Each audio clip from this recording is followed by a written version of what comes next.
Ya, nggak pernah nervous, tapi sekarang di depan masyarakat Sapreh dan juga di seluruh santri dan wali santri Pondok Pesantren Al-Ghazali Sapreh ini saya nervous luar biasa. Berikan tepuk tangan yang meriah untuk kita semua yang hadir pada malam hari ini. Assalamualaikum warahmatullahi wabarakatuh. Bismillahirrahmanirrahim. Alhamdulillahirabbil alamin. Wassalatu wassalamu ala sayyidil mursalin Sayyidina wa maulana Muhammadin wa ala alihi wa sahbihi ajma'in, amma ba'du. Yang terhormat pengasuh Pondok Pesantren Al-Ghazali Sapreh Bangkalan, Kyai Haji Zainul Arifin Fakhruddin beserta seluruh keluarga besarnya. Yang kami hormati para sesepuh, tokoh agama, para kiai Desa Sapreh, Aing Tabar, Kecamatan Tanjung Bumi, Kabupaten Bangkalan.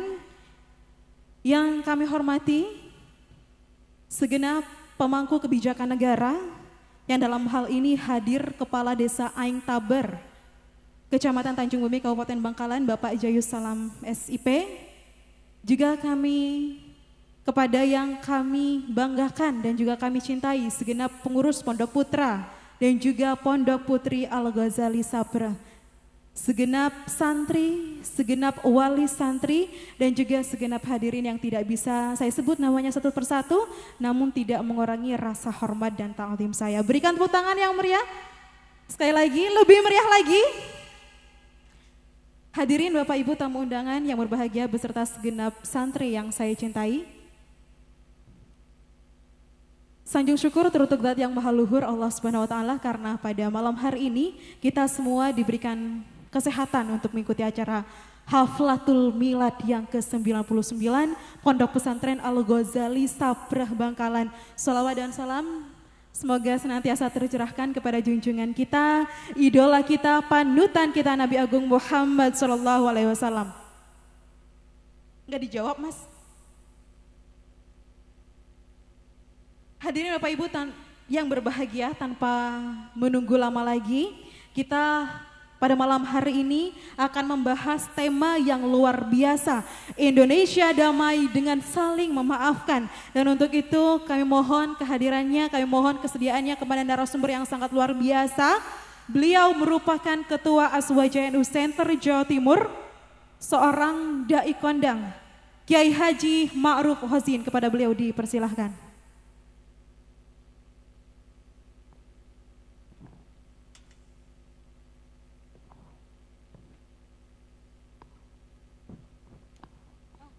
Pak Yai.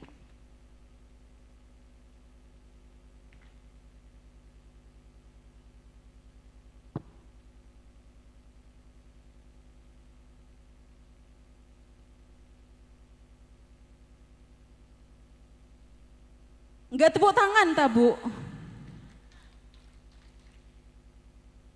Hadirin tamu undangan yang berbahagia, sebagaimana kita tahu kita akan membahas tema yang sangat luar biasa, Indonesia damai dengan saling memaafkan. Kita tahu bahwasanya Indonesia ini dikenal dengan bangsanya, yaitu mau kemana ibu-ibu? Pak Yainya baru hadir kok pulang gitu loh. Ya lanjut ya, Indonesia kita kenal bahwasanya bangsa Indonesia ini merupakan plural society and multicultural society, yaitu masyarakat yang tidak hanya dituntut untuk bertoleransi atau saling toleransi dalam hal yang konkret seperti perbedaan bahasa, adat, dan juga suku, namun juga kita dituntut untuk saling toleransi dalam hal-hal yang lebih bersifat abstrak, mungkin dalam hal perbedaan ideologi, nilai-nilai dalam suatu masyarakat itu sendiri, bahkan juga dengan keyakinan. Dan sebelumnya saya ingin menyapa Pak Yai dulu. Assalamualaikum Pak Yai. Waalaikumsalam warahmatullahi wabarakatuh. Kabarnya malam hari ini sehat Pak Yai? Alhamdulillah, Saya Ki, oke. Perjalanan ke Madura Pak Yai dari Surabaya lancar? Alhamdulillah, sebab saya juga sudah jadi bagian orang Madura. Jadi pondok saya sudah masuk wilayah namanya Desa Morkepe. Jadi di Surabaya ya Pak Yai? Bukan, sudah Kecamatan Labang. Oh. Jadi bukan Suramadu tapi Madusura. Madusura. Oke, iya Pak Yai. Kita kalau saya katakan ya Pak Yai, saat ini Pak Yai itu berdakwah di depan atau di hadapan masyarakat Madura yang memang secara geografis dan juga topografis Madura ini dikenal dengan kekerasannya, dikenal dengan di luar ya Pak Yai, citranya orang Madura itu selalu mengedepankan harga diri seperti itu. Dan kalau kita membahas tadi tentang toleransi Pak Yai, ini sebenarnya kalau kita membahas tema, apakah di sini saling memaafkan sudah merupakan wujud dari toleransi itu sendiri Pak Yai, silakan. Alhamdulillah, ketika hari ini kita melihat orang Madura, jangan lagi memotret dengan potret orang Madura zaman dulu, sekarang sudah beda. Ya. Baik. Jadi sejak banyak pesantren, sejak banyak kemudian para kiai kita membangun pesantren, membina madrasah, orang Madura sekarang sudah pinter-pinter. Ada banyak, kalau panjenengan datang ke Jakarta, ke Surabaya, profesor-profesor dari Madura sudah banyak. Doktor apalagi yang jadi dosen, hampir semua ketika kemudian hari ini kita jumpai orang Madura itu sudah mengalami kemajuan dan keberadaan yang sangat berbeda dengan dulu. Misalnya Niki, dulu Mbak, saya masih kecil itu sering ke Madura. Baik. Ini audien ini ngerti Maduran apa bahasa Indonesia Bu? Pakai bahasa Madura atau bahasa Indonesia ini Mbak? Campur-campur tanah peki. Campur sari tadi. Iki. Dulu saya kalau ke Madura itu belum ada lampu. Anak-anak kecil dulu kalau ngaji ke musola, ngaji ke langgar, itu yang dibawa dua, senter sama celurit. Oke. Senternya dipegang, celuritnya disongkel. Baik. Sekep. Oke. Makanya ketika ditanya, Bapak bagaimana sikap Anda? Sikap saya ini pakai celurit katanya orang Madura. Allahumma sholli ala Muhammad. Itu dulu, sekarang beda. Sekarang orang-orang Madura sudah tidak lagi dikenal dengan kekerasannya, karena yang dipegang sudah bukan celurit, tetapi HP. Mungkin apa punten Bu? Betul. Pak, HP nah ampun lunas bagi cicilan. Nah, masih cicilan semua rupanya. Iya, berarti dari segi SDM ini sudah mengalami kenaikan secara signifikan, begitu Bapak? Luar biasa Baik, kemajuan luar biasa. orang Madura. Bahkan ini Mbak, kalau panjenengan nanti yang dari Madura ini coba sekali-kali datang ke Surabaya, lihat perkembangan orang Madura dengan suku yang lain. Madura satu langkah lebih maju. Allahumma sholli ala Muhammad. Percaya apa enggak Bu? Percajen apa punten? Misalnya ya, ada tokonya orang Jawa, di depannya insya Allah ada tokonya orang Madura. Berarti kan orang Madura satu langkah lebih maju daripada orang Jawa. Baik. Nilai plusnya lagi toko Madura itu 24 jam Pak. Betul itu, tidak ada tutupnya. Tidak ada itu. tutupnya. Allahumma sholli ala Muhammad. Apalagi misalnya tokonya orang Cina, toko emas. Di Surabaya itu tidak ada yang berani jual emas di depan tokonya emas kecuali orang Madura. Iya, luar Berarti biasa. kan lebih maju ini. Iya. Modal keberanian, Pak Yai. Betul. Tidak ada yang berani jual bensin di depan pom bensin Baik, kecuali luar orang biasa. Madura. Iya, Berarti itu, kan kemajuannya luar biasa ini. Iya, itu sekilas gambaran yang menggambarkan tentang identitas warga Madura. Kita mungkin sekarang ke tema Pak Yai. Indonesia damai dengan saling memaafkan. Di sini sebenarnya goal daripada damai itu sendiri, damai yang seperti apa Pak Yai? Sedikit kita ambil perbandingan. Baik. Ada beberapa negara yang dihuni oleh saudara kita yang muslim. Suriah.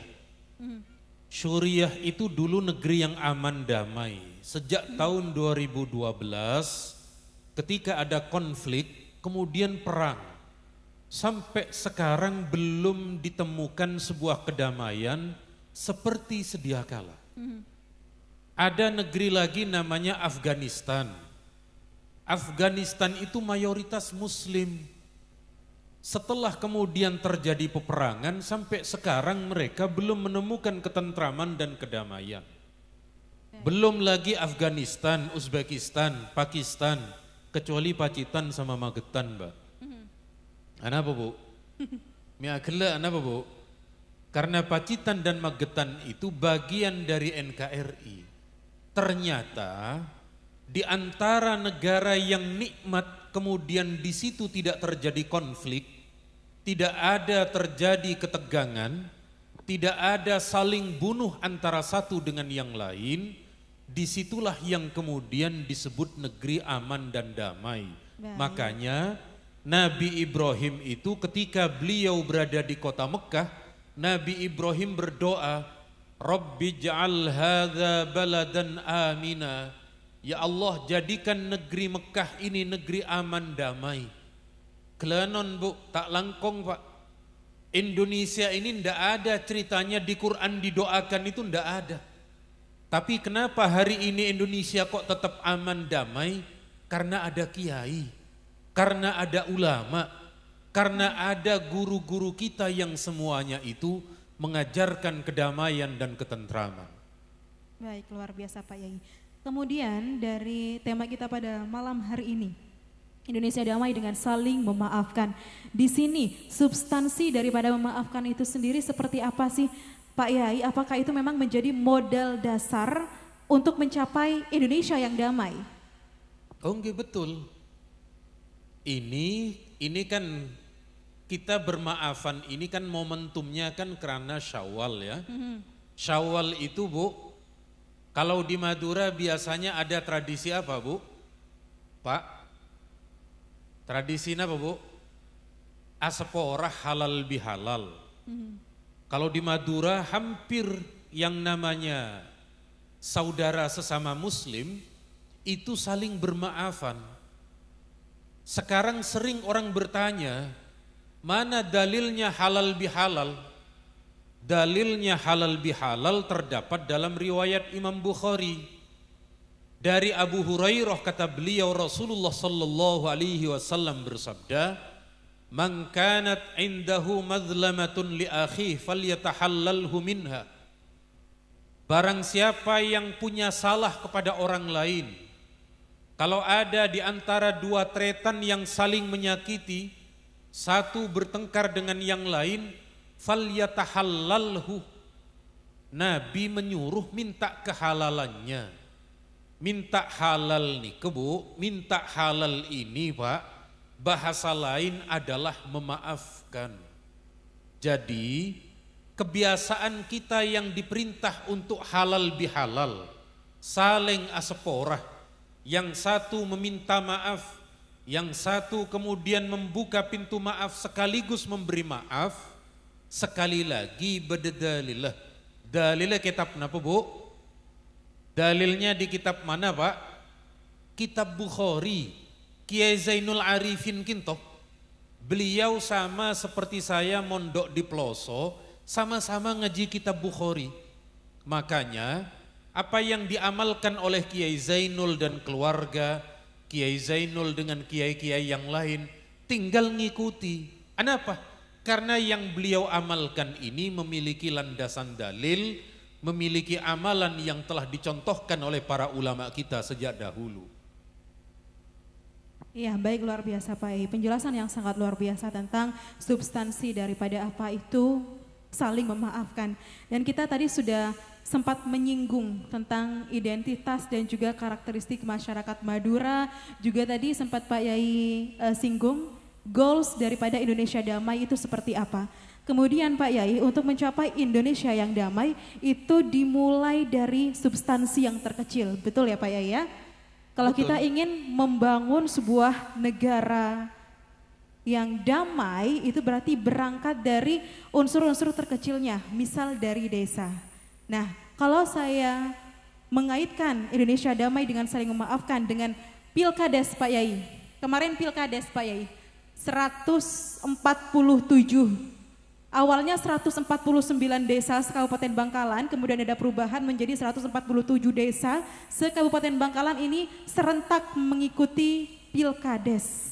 Nah ini Pak Yai, tidak bisa disembunyikan bahwasanya tidak 1-2 desa yang ricuh, tidak 1-2 dari mereka yang kemudian berpecah belah. Ini yang diekspos oleh sosial media. Ini yang diekspos oleh media televisi, media koran dan lain sebagainya. Belum yang itu tidak bisa kita jangkau informasinya. Seperti mungkin halnya ajang Pilkades ini kita jadikan sebagai ajang taruhan sesama internal keluarga, kemudian sebuah keluarga menjadi berpecah belah karena adanya Pilkades. Nah ini tanggapan dari Pak Yai Ma'ruf Khozin bagaimana? Kalau soal kepemimpinan, lalu kemudian terjadi ribut-ribut, itu sebenarnya sudah nas Al-Quran. Baik. Ya, jadi di Quran itu ketika Allah berfirman, ketika Allah berfirman, inni ja'ilun fil ardi khalifah, yakni Allah akan menjadikan seorang pemimpin, malaikat ada yang berkata, qalu ataj'alu fiha man yufsidu fiha wa yasfikud dima.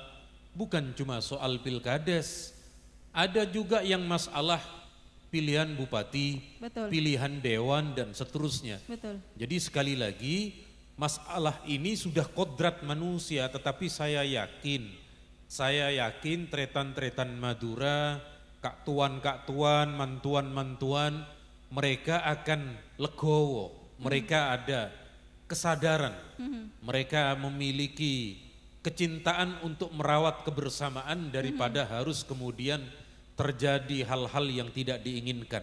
Jadi sekali lagi, insya Allah tretan-tretan atau klebun-klebun itu akan memiliki rasa untuk menjaga kebersamaan daripada gegeran, daripada sesuatu yang tidak diperlukan.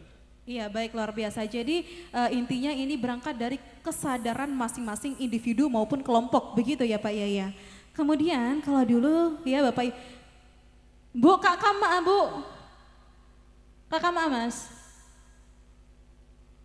Oke lanjut Pak Yai, mohon maaf agak-agak ini. Kalau disuruh jangan beranjak dulu itu tetap Pak Yai. Semoga teman-teman yang bertahan sampai akhir dapat berokahnya Haflatul Milad Pondok Pesantren Al-Ghazali, amin. Yang sabar semoga bisa menunaikan haji dan umroh. Luar biasa.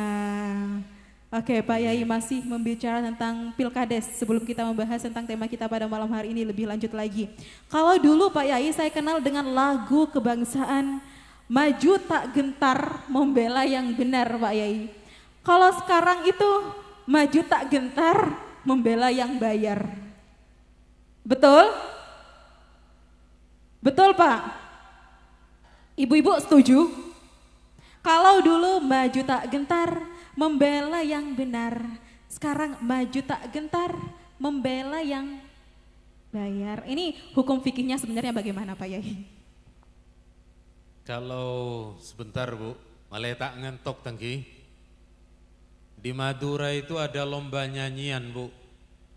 Yang mendaftar itu orang Madura. Orang Madura itu Mbak, kalau ada 2 kalimat diulang, yang satu kan disingkat.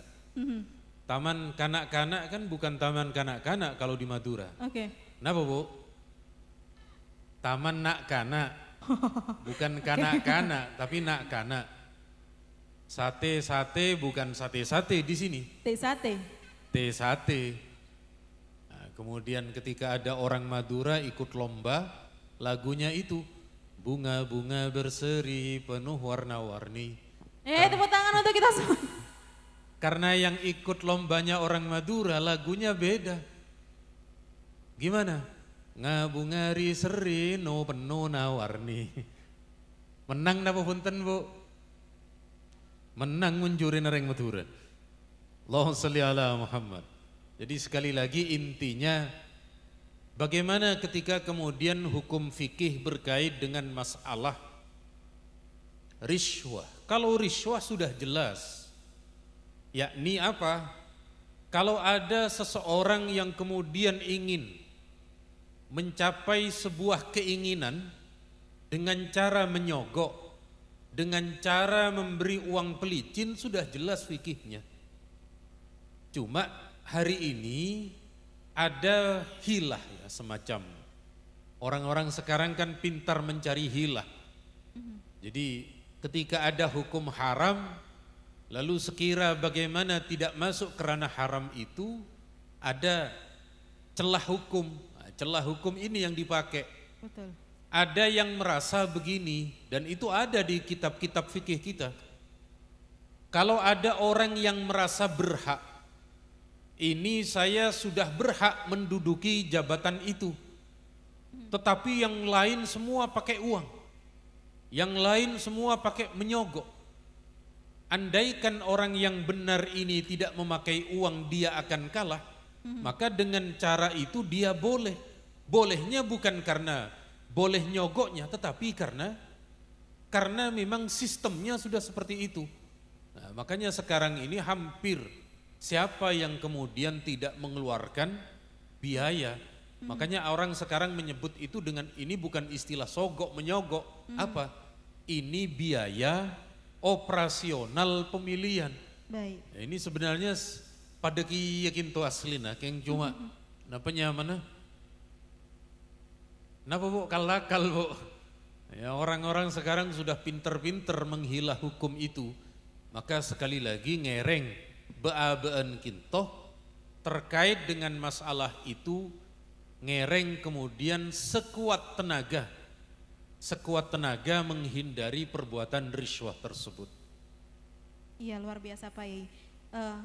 Jadi demikian Bapak Ibu hadirin apa yang sudah dijelaskan oleh Pak Yai Ma'ruf Khozin terkait. Ini ada dua ini Mbak. Oh iya. Ada hadirin, ada hadirot ini. Oke. Hadirot tapi bukan hadirot yang perempuan. Hadirin itu hadir di lokasi. Oh. Hadir out itu yang dari YouTube itu Mbak. Oh di luar. Ini kan, berarti pemirsa ya Pak Yai ya. Iya, yang hadir out itu yang online itu loh Mbak. Iya, luar biasa. Yang melihat di luar tempat kita hari ini. Iya. Allahumma sholli ala Muhammad. Pak Yai, kita mungkin kembali ke tema Indonesia Damai dengan saling memaafkan. Ini fenomena terkini apa yang mungkin Pak Yai Ma'ruf Khozin ingin komentari dan berkaitan dengan tema pada kesempatan kali ini? Tradisi yang berkembang di Indonesia yakni soal memaafkan. Tadi kalau Mbak menyebut itu kampung, kalau tradisi di lingkungan kita khususnya di Madura dan secara umum di Indonesia, memberi maaf yang itu dimulai di malam hari raya, itu terbentuk dari keluarga. Anak minta maaf sungkeman kepada orang tua, suami minta maaf kepada istri, istri nyungkem kepada suaminya. Maka di malam hari raya, dalam satu rumah itu sudah tidak ada konflik. Kenapa? Ampun pada saling nyeporah, sudah sesama dalam satu rumah saling memaafkan. Giliran besok di hari raya ketika Allahu Akbar, begitu di masjid kampung, apang kibi tetangga, atau bi pelah, ketemu dengan kerabat, ketemu dengan tetangga, akhirnya kemudian setelah hari raya mereka saling bermaafan. Maka terciptalah saling memaafkan ini di tingkat desa. Tidak hanya sekedar di masjid.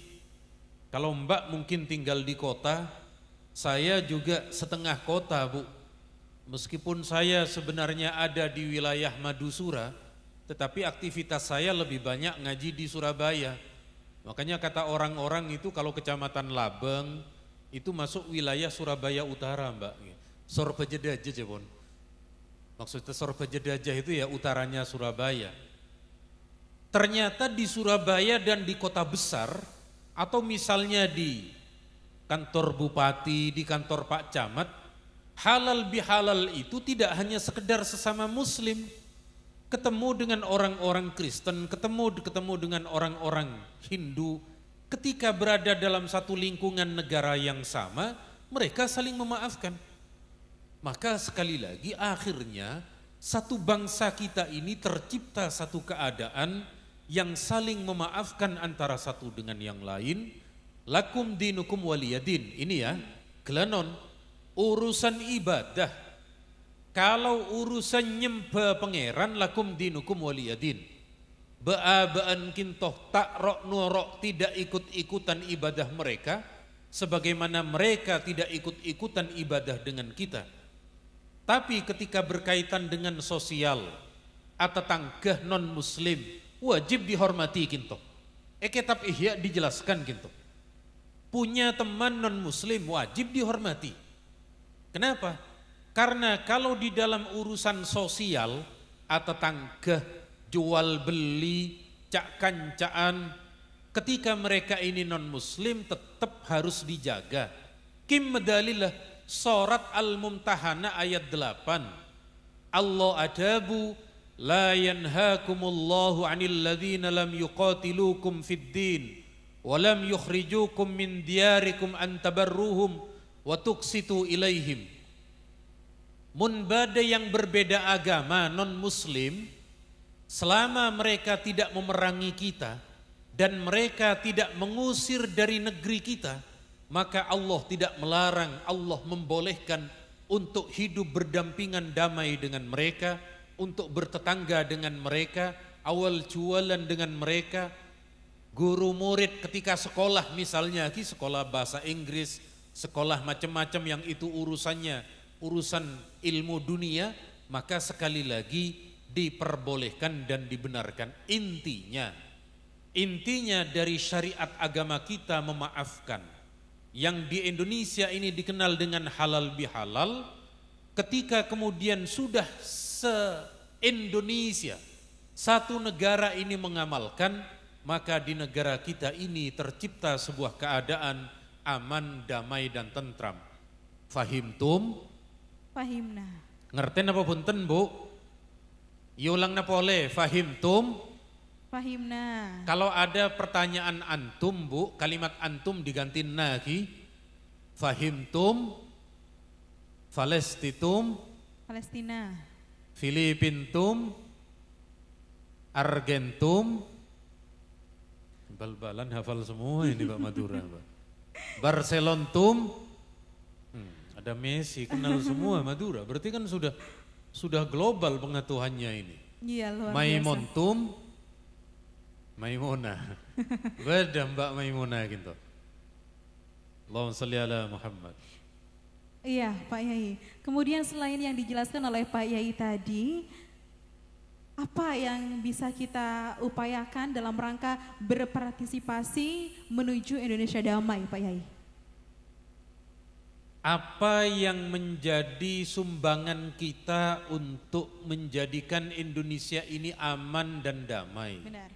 Pertama, sekali lagi, jaga negara kita.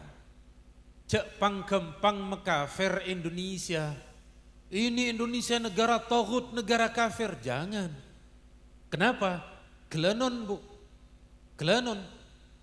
Ada yang namanya teroris-teroris yang ngebom itu, mereka itu berangkat dari mengkafirkan negaranya sendiri. Ba'abaan tak oleh mengkafirkan negara. Ba'abaan kintoh hidup di negeri yang dibebaskan untuk menjalankan ibadah sholat 5 waktu. Kelanon Bu, kelanon Mbak, permisi Mbak. Kemenak, Menteri Agama itu mencatat di Indonesia ini ada 800.000 masjid musola. Kenapa Bu? Kenapa Pak? 800.000 masjid musola. Panjenengan tengalen ke negara lain tak kira mangki. Anda datang ke Malaysia, Anda datang ke Timur Tengah, ke negeri manapun, Anda tidak akan menemukan masjid musola sebanyak di negeri kita Indonesia yang jumlahnya 800.000. Gula protes Pak. Saya protes Bu ke orang Kementerian Agama. Pak, ini sampean salah menghitung ini Pak. Lu kenapa? Coba masjid musola sampean hitung ke Madura, jangkep 1 juta itu Pak. Lu kok bisa? Cepon mereka. Saya jawab, di Madura itu Pak, satu rumah ada 1 musola Pak. Mungkin apa punten? Panjenengan mun kereng medura sewas lawas, medura po sepo, situng Roma andi situng langker gitu. Andaikan kemudian dihitung se-Indonesia dengan dihitung langgar yang ada di Madura, jengkep nih kepon sejuta pun. Mun perlu sosok nih. Allahumma sholli ala Muhammad. Sekali lagi negara kita ini sudah luar biasa oleh para ulama dibangun, oleh para ulama dijaga. Maka ngereng, ya toreh, monggo, dan kula sarang panjenengan kita semua jangan merusak tatanan negara ini. Kenapa? Kelenon, kalau negaranya runtuh, negaranya hancur, pengajian seperti ini tak bisa, Pak. Potrana sekolah monduk dak kezinol tak bisa, Pak. Kenapa?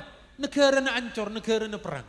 Tapi ketika damainya dijaga, persatuannya diperkuat, putrana panjenengan bisa monduk abid, putrana panjenengan bisa penter nego komputer, putrana panjenengan bisa napa saos. Kenapa? Karena negerinya terbentuk dari negeri yang aman, damai dan tentram. Allahumma sholli ala Muhammad. Sallallahu Nabi Muhammad, sangat luar biasa. Memang kalau kita berbicara tentang perdamaian dan juga kerukunan, ini memang sangat menarik sekali dan ini perlu kita upayakan, kita sebagai masyarakat Ahlussunnah wal Jamaah yang identik dengan perdamaian, dengan kerukunan, dengan sikapnya yang fleksibel, begitu ya Pak Yai ya. Kemudian sebelum kita mengakhiri dialog kita pada kesempatan kali ini Pak Yai, apa yang ingin Pak Yai sampaikan? Intinya kesimpulan dalam acara ini Pak Yai. Kesimpulan ini kenapa Bu? Kenapa Pak? Intinya sekinto. Kita semua ini pasti memiliki potensi tidak akur, salah faham. Jangankan pertemanan, suami istri sebenarnya polong, kintu ibadah cekcok, ibadah terjadi salah faham. Kita ini pasti mulai dari beda sikap, beda bahasa, beda keadaan, beda keluarga, beda madrasah, beda kampung, beda pilihan. Semua itu berpotensi untuk kemudian terjadi perselisihan. Beruntungnya para ulama kintoh, para kiai kita menyatukan dengan permintaan maaf. Permintaan maaf dan memberi maaf kintoh akhirnya kemudian memperkecil perselisihan gele. Nah, penapole ragara HP mungkin. HP kintoh ragara situng ngocak di situng ngegrup, screenshot, cekrek, madrimat, kakek sope-soen bi belena kakek. Atau karan Pak ragara HP Pak. Ketika kemudian bertengkar yang diawali dari HP, bertengkar melalui WA, melalui Facebook dan lain sebagainya, lalu ada unsur saling memaafkan, kintoh menghilangkan kebencian-kebencian. Makanya dalam riwayat Imam Al-Baihaqi, Nabi adabu ta'afu, salinglah kalian bermaafan, yudhibud daghain, maka kemudian akan menghilangkan rasa benci terhadap satu di antara kalian dengan yang lain. Makanya sekalian lagi ngereng baan yang memiliki banyak pintu-pintu perselisihan dengan satu pintu namanya pintu maaf akan memperkecil perseteruan perselisihan sehingga yang ada adalah persatuan, yang adalah perdamaian, yang ada adalah persaudaraan dan kebersamaan. Jelastum maksudkan kula jelas na bagi punten. Beni jala saya jelisu, mun jala saya jelisu panjenengan lejulus tok begela. Ini ke bahasa Arab kardiman nih, kenapa kardiman? Karab tibi man menyaman nih. Jelas tu memang naik jelas nih bahasa Arab kardiman nih. Allahumma sholli ala Muhammad. Ya luar biasa Pak Ei dan hadirin dan juga pemirsa yang saat ini menyaksikan siaran langsung STV Cermin Kaum Santri. Semoga perbincangan pada malam hari ini Pak Yai bisa memberikan manfaat untuk kita bersama. Amin. Terima kasih kepada Bapak Kiai Haji Ma'ruf Khozin atas mau'idhah hasanahnya. atas kesediaannya dan juga waktunya sudah berkenan hadir memberikan tausiah di Pondok Pesantren Al-Ghazali Saprah Bangkalan. Sekali lagi semoga Bapak Ibu hadirin dan juga pemirsa yang ada di rumah sama-sama memiliki hati yang mudah untuk memaafkan sehingga tema pada malam hari ini akan tercapai, yaitu Indonesia damai dengan saling memaafkan. Dan sebelum saya akhiri dialog kita pada malam hari ini, saya akan menunjukkan satu cuplikan video kepada Anda semua tentang profil beliau. Saya mohon izin Pak Yai, dan langsung saja ini dia sedikit gambaran atau biografi dari Kiai Haji Ma'ruf Khazin, Ketua Aswaja NU Center Jawa Timur.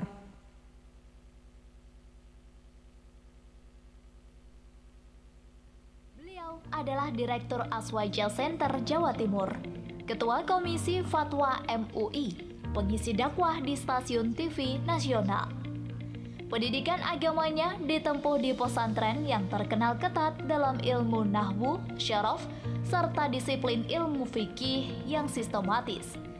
Al-Falah Pelosok Kediri, Jawa Timur. Jenjang S1 ditempuh di Universitas Sunan Giri, Surabaya atau Unsuri. Di tengah aktivitasnya yang padat sebagai Direktur Aswaja Center Jawa Timur dan Ketua Komisi Fatwa MUI, tak mengurangi sedikit pun untuk aktif di dunia maya. Statusnya status di Facebook tentang fikih, akidah, NU, termasuk humor-humor segar selalu mendapatkan apresiasi ribuan netizen. Kata Gus Ma'ruf, jika kita mengatur dengan baik waktu dan emosi, aktif di Facebook tidak mengganggu, bahkan akan mendukung aktivitas kita. Statementnya tentang Facebook itu dibuktikan dengan disiplin menulis buku. 7 bukunya tentang fikih Islam, khususnya terkait hujah ahli sunnah wal jamaah, telah beredar luas di masyarakat. Buku-bukunya berjudul Risalah Ziarah Kubur, Runtuhnya Teori Aliran Salafi, Fikih Jenazah An-Nahdliyah, Fikih Kurban dan Akikah, Fikih Ramadan, Tahlilan Bidah Hasanah, dan jawaban atas tuduhan bidah dan syirik. Beliau adalah cucu dari Kiai Haji Yahya Sabrawi, pendiri Pondok Pesantren Rodotul Ulum Gondang Legi Malang pada tahun 1930 silam. Dan saat ini beliau sedang mendirikan Pondok Pesantren Rodotul Ulum 1 di Suramadu. Ia berharap Pondok Pesantren Rodotul Ulum 1 Suramadu ini bisa melahirkan para santri yang moderat yang mampu mengisi di media sosial, sehingga sumber ilmunya atau sanadnya jelas, tidak hanya melahirkan pemimpin atau ustadz follower di YouTube. Selamat datang di Pondok Pesantren Saprah Al-Ghazali Tanjung Bumi, Bangkalan, Madura. Marilah kita sambut dan berikan aplaus Kiai Haji Ma'ruf Khazin, Direktur Aswaja Center Jawa Timur dan Ketua Komisi Fatwa MUI Jawa Timur. Baik, luar biasa. Semoga kita semua mendapatkan barokah dari sosok Kiai Haji Ma'ruf Khazin, Ketua Aswaja NU Center Jawa Timur. Dan saat ini kami mohon Pak Yai, kami mohon kesediaannya untuk memimpin doa penutup. Ngereng, mari kita bermunajat meminta kepada Allah. Pertama, semoga keluarga Kiai Zainul Arifin, keluarga pesantren Al-Ghazali Saprah, para kiai, para ustadz yang mengajar oleh Allah diberikan sehat walafiat, panjang umur, pesantren diberi keberkahan dan kemanfaatan untuk umat, dan semoga putra-putri panjenengan yang belajar di pesantren ini semoga oleh Allah diberi kecerdasan, diberi kepandaian, diberi futuh, terbukanya akal, fikiran dan hati mereka untuk menerima ilmu, dan semoga para wali murid dan wali santri oleh Allah diberikan kesehatan dan diberikan rezeki dan keberkahan dalam semua usahanya. Biniyatil qabul wa usulil ma'mul bijahir rasul wal ulama'il fuhul. Al-Fatihah.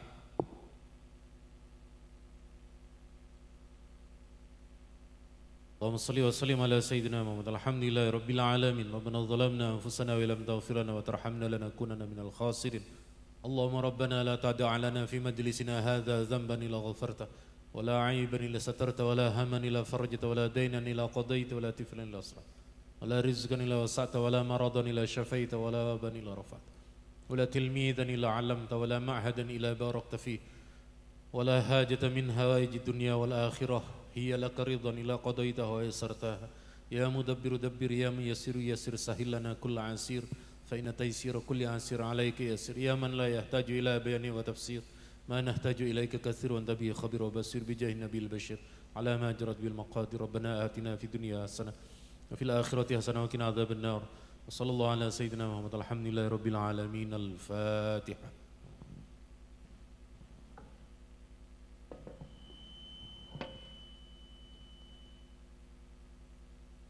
Atas perhatiannya kami ucapkan terima kasih. Saya Niatul Sofa pamit undur diri. Wallahul muwaffiq ila aqwamit thoriq. Wassalamualaikum warahmatullahi wabarakatuh.